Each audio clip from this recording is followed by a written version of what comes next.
pse unë kam patur interes te diktatura si designer, ka qenë kur kam studiuar lojrat. Dhe një loj bazohet ka 4 pika që të krijohet një loj.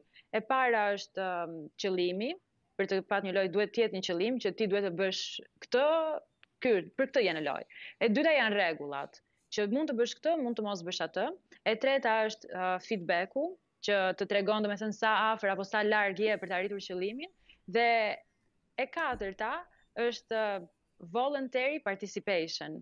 Domethënë që të marrësh pjesë në mënyrën tënde vullnetare, po të marrësh pjesë dhe thuhet që një lojë të funksionojë, duhet që lojtarët të pranojnë qëllimin, rregullat dhe feedbackun, që janë të vërteta, sepse një lojë është fiktive, nuk është asgjë reale.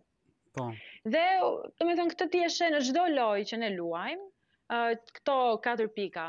Dhe unë në mënyrë pak metaforike studiova diktaturën në Shqipëri në këto 4 pika. Dhe qëllimi ishte që të mbijetonim, ishte si e the, ishte jeta, por ai qëllimi pak fiktiv ishte të ishin komunistë të mirë, të ishin bashkë me partinë, të mbronin shokun e nver. Rregullat ishin nga do spionosh të tjerët deri te nuk mund të presësh flokët kështu, nuk mund të veshësh xhinse.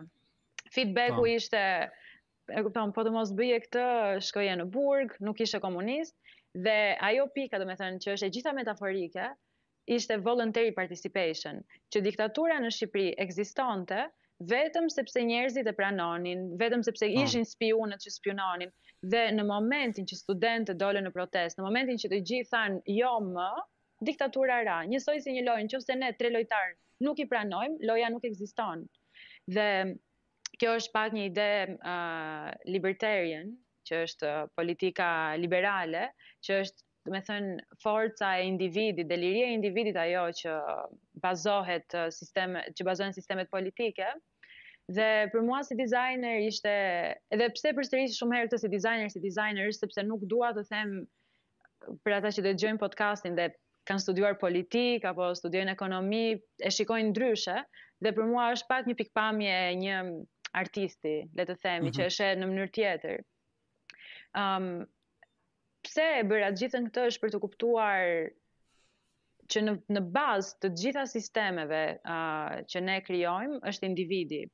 Dhe ne këtij individi, që ne, për shembull, audienca ime është lojtari, si game designer. Audienca e Metit është ose një shkencëtar tjetër, ose një publik. Audiencët Tadit si arkitekt janë ata që do vinë te Godina. Dhe ne kur krijojmë diçka, kur shkruajmë diçka, mendojmë kujt po ja themi.